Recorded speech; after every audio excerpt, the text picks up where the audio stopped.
जालन्यात थंडीचा तडाखा वाढलाय। मात्र महापालिका निवडणुकीच्या पार्श्वभूमीवर जालना शहराचे राजकीय वातावरण मात्र चांगलेच तापू लागले आहे। शहरातील नेताजी सुभाषचंद्र बोस सेनेचे संस्थापक अध्यक्ष रतन आसाराम लांडगे यांनी काँग्रेस पक्षात प्रवेश केलाय।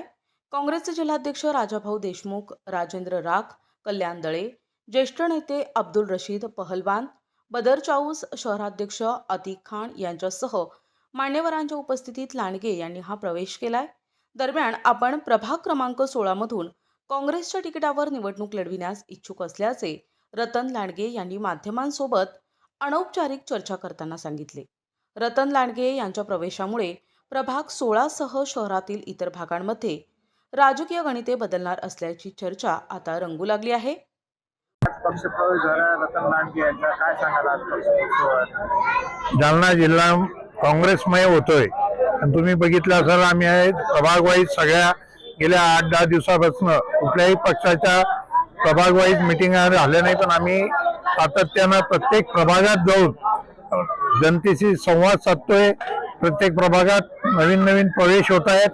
आता या प्रभागातील रतनजी लांडगे आणि आमचे संजयजी इंगळे यांचा 8 दिवसापूर्वीच प्रदेशमध्ये प्रवेश झालेला आहे आणि आज रतन लांडगे यांचा झालेला आहे। हे प्रत्येक शहरामध्ये विविध प्रभागातून असे प्रवेश होत आहेत आणि प्रत्येक ठिकाणी उत्स्फूर्त असा आम्हाला प्रभाग वाईज आमच्या या कॉर्नर मिटिंग आम्ही घेतोय, तिथं चांगला प्रतिसाद आम्हाला मिळतो। आज माझा पक्षप्रवेश झाला आहे। आज काँग्रेस पार्टीचे मला सगळ्यांचे नाव घेता येणार नाही, पण सगळे मोठे पदाधिकारी जे आहेत काँग्रेस पार्टीचे हे सगळे माझ्या घरी स्थानिक माझ्या घरी मी काँग्रेस पार्टीमध्ये प्रवेश केला आहे।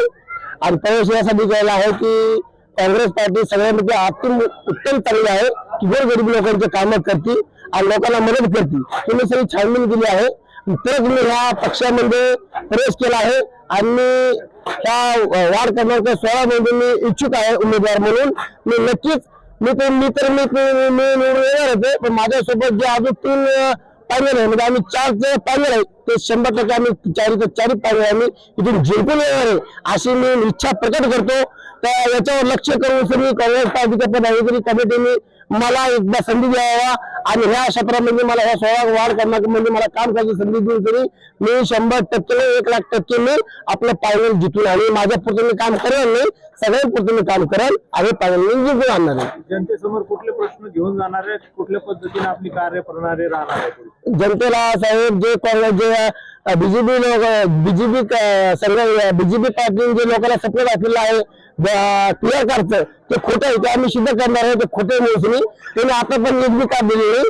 आम्ही तुम्हाला क्लिअर कार्ड तर नाही, पण गोरगरिबीच्या घरावर आम्ही 4 पत्र 100% टाकून देणार आणि त्यांची सुविधा आम्ही त्यांना रोड नाले ते सरकारचा त्यांचा अधिकारच आहे, पण आम्ही त्यांच्या घराचे कामं करणार, त्यांचे तुटके फुटके घरं बांधून देणार, राशन पाण्याची सोय लावणार, यादीमध्ये घरकुलामध्ये त्यांचं नाव टाकणार।